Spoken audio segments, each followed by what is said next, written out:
CVT PG 2026 के forms आ चुके हैं। जी हाँ, और भाई अब टाइम है कि अपनी प्रेपरेशन को और स्ट्रॉन्ग किया जाए।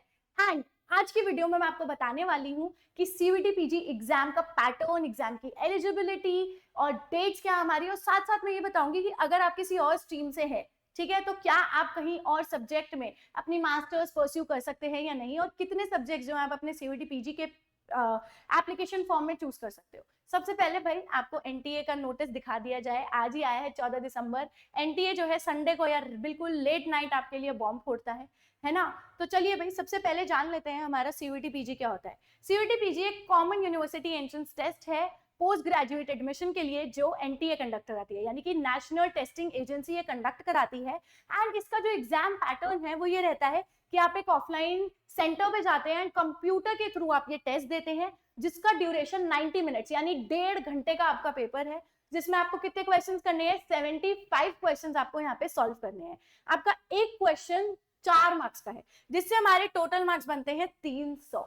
अब बात आती है नेगेटिव मार्किंग की। यहाँ पे आपको नेगेटिव मार्किंग देखने को मिलेगी। इसका मतलब ये है कि अगर आप एक क्वेश्चन ठीक करके आते हो तो आपको +4 मिलेगा, पर अगर आपने क्वेश्चन गलत कर दिया तो -1 हो जाएगा। तो इसका मतलब बच्चों ये है कि आपको एक एक क्वेश्चन को बहुत सोच समझ के आंसर करना है। नाउ अगेन मैं हमेशा कहती हूँ, इसके लिए आपको अपनी कंसेप्चुअल अंडरस्टैंडिंग, अपनी थ्योरीज को, अपने बेसिक्स को ऑन पॉइंट्स रखना होगा, ठीक है। तो अब जो आप अपनी प्रेपरेशन करेंगे वो इस तरीके से होनी चाहिए कि आप आंखें भी बंद करो तो अपनी थ्योरीज को, अपने पॉइंटर्स को फट याद कर सको, ठीक। अब उसके बाद जरा हम एक चीज जो आ जाती है कि आपका मीडियम ऑफ क्वेश्चन पेपर जो है इंग्लिश एंड हिंदी, आप चूज कर सकते हो पेपर को कि आप इंग्लिश में देना चाहते हो या हिंदी में देना चाहते हो, तो एनटीए ने आपको ये भी दिया है।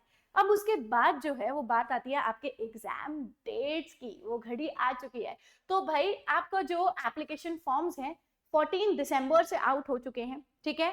14 दिसंबर से आउट होके अब जो आपकी लास्ट डेट है फॉर्म भरने की 14 जनवरी 2026 तक रहेगी। अब मान लीजिए फॉर्म में आपसे कोई गलती हो जाती है, ठीक है, तो उसकी जो करेक्शन विंडो है आपकी 18 जनवरी से 20 जनवरी तक ओपन रहेगी। देखो बच्चों, अपनी आंखों को और अपने दिमाग को खोल के आपको अपना एप्लीकेशन फॉर्म फिल करना है।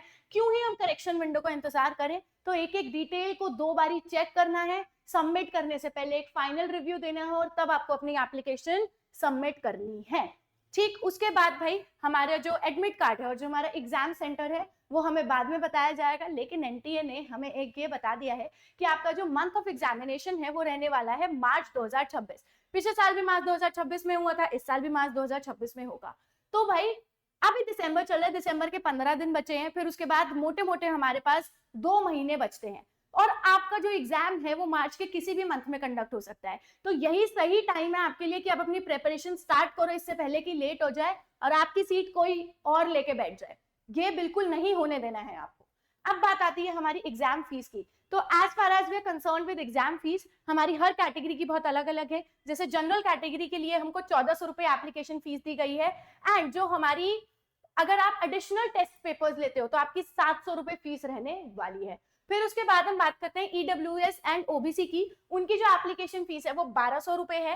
एंड अगर आप एडिशनल सब्जेक्ट चूज करते जाते हो तो उसकी फीस आपकी पर सब्जेक्ट 600 रुपए होती जाती है। फिर हमारी अगली कैटेगरी आती है SC ST and third gender. उनकी जो एप्लीकेशन फीस है वो 1100 रुपए रहने वाली है, और अगर आप एडिशनल सब्जेक्ट चूज करते हो तो 600 रुपए पर सब्जेक्ट आपको लगेगा, पर टेस्ट पेपर आपको लगेगा। फिर उसके बाद अगर आप पीडब्ल्यूडी कैटेगरी से बिलोंग करते हैं तो उस केस में आपकी जो एप्लीकेशन फीस है वो 1100 हो जाती है। एंड आपका अगर टेस्ट पेपर अगेन चूज करते हैं तो 600। पर अगर मान लीजिए आप इंडिया के बाहर से हैं और आप इंडिया में आके अपनी मास्टर्स परस्यू करना चाहते हैं, आउटसाइड भारत के लोगों के लिए 7000 रुपए एप्लीकेशन फीस है। एंड अगर आप एडिशनल सब्जेक्ट चूज करते हैं तो 3500 रुपए आपकी एप्लीकेशन फीस यहाँ पे रहने वाली है, ठीक है। अब एक बारी भाई एलिजिबिलिटी क्राइटेरिया की बात कर लेते हैं। तो एनटीए के द्वारा बताया गया है कि अगर आप अपने फाइनल ईयर में हो, चाहे आप थर्ड ईयर में हो, चाहे आप फोर्थ ईयर में हो अपनी बैचलर्स के, आप एलिजिबल हो इस एग्जाम को अपीयर करने के लिए, आप अपने फाइनल ईयर में ही हो, ठीक है।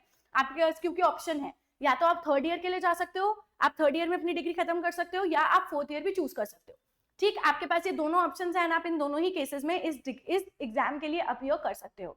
यहाँ पे कोई भी एज स्पेसिफिक क्राइटेरिया नहीं है, हाँ, लेकिन एनटी ने ऐसा मेंशन किया है कि आपको university specific eligibility criteria check करना है। इसका मतलब क्या हुआ, देखो इंडिया में इतनी सारी यूनिवर्सिटीज हैं और मल्टीपल सब्जेक्ट्स हमारे पास देखने को मिलते हैं। उस केस में क्या होता है कि आपको जो भी यूनिवर्सिटी आप टारगेट कर रहे हो, चाहे वो यूनिवर्सिटी ऑफ दिल्ली हो, चाहे वो टिस हो, बनारस हिंदू यूनिवर्सिटी हो, यूनिवर्सिटी ऑफ हैदराबाद हो, आपको अपने रिस्पेक्टिव कोर्स का एलिजिबिलिटी क्राइटेरिया उनकी वेबसाइट पे जाके चेक जरूर करना है। और यही सेम चीज आपको अपने सीयूईटी की वेबसाइट पे भी, सीयूईटी पीजी की वेबसाइट पे भी आपको ये देखने को मिलेगी। आपको एज क्राइटेरिया चेक करना है, उसके बाद आपको सब्जेक्ट की रिक्वायरमेंट चेक करनी है, ठीक है। उसके बाद भाई लास्ट चीज जो आपकी आ जाती है वो होती है आपके सब्जेक्ट रूल्स। क्या मतलब है इसका? एनटीए आपको इतनी लिबर्टी देता है कि आप एक से ज्यादा सब्जेक्ट्स भी परस्यू कर सकते हो, यानी कि आप 4 पेपर 4 अलग सब्जेक्ट्स में आप अपीयर कर सकते हो एग्जाम के लिए। फिर जो आपका स्कोर कार्ड आएगा उसके बेसिस पे आप एडमिशन ले सकते हो, क्योंकि कई बार बहुत सारे स्टूडेंट्स होते हैं वो अलग स्ट्रीम के होते हैं एंड वो किसी और सब्जेक्ट में आप अपनी मास्टर्स परस्यू करना चाहते हैं, आगे करियर बनाना चाहते हैं, ठीक है। अब देखो बच्चों, टाइम आ चुका है कि अपने हथियार हाथ में ले लिए जाएं और प्रिपरेशन को स्टार्ट किया जाए, क्योंकि क्या फायदा, कोई और तुम्हारी सीट लेके बैठ जाएगा, है ना। वैसे ही इस एग्जाम में इतना स्टूडेंट अपीयर करता है, तो कैसे आप प्रिपरेशन करोगे? अब बाकी आपके कोई भी डाउट्स हैं आपके इस एग्जाम से रिलेटेड, प्रेपरेशन से रिलेटेड, तो नीचे कमेंट सेक्शन में आप ड्रॉप कीजिए। यहाँ पे मेरी ईमेल आईडी है, यहाँ भी आप मुझे रीच आउट कर सकते हो। अब भाई अपनी प्रेपरेशन स्टार्ट कर दो, क्योंकि अब नहीं करोगे तो कब करोगे, टाइम आ चुका है। देखो ऑलरेडी बहुत सारे बच्चों ने अपनी प्रेपरेशन स्टार्ट कर चुकी है अपने बैचलर्स के साथ साथ ही, ठीक है। सिलेबस आपका बहुत डेप्थ में भी पूछा जाता है, तो आपको अपनी सारी थ्योरीज को, अपने सारे सब्जेक्ट की जो भी आप थ्योरीज के लिए प्रिपेयर कर रहे हो, ऑन पॉइंट रखना बहुत भी जरूरी है। एंड जाते जाते make sure to subscribe CUET PG Adda channel for more updates related to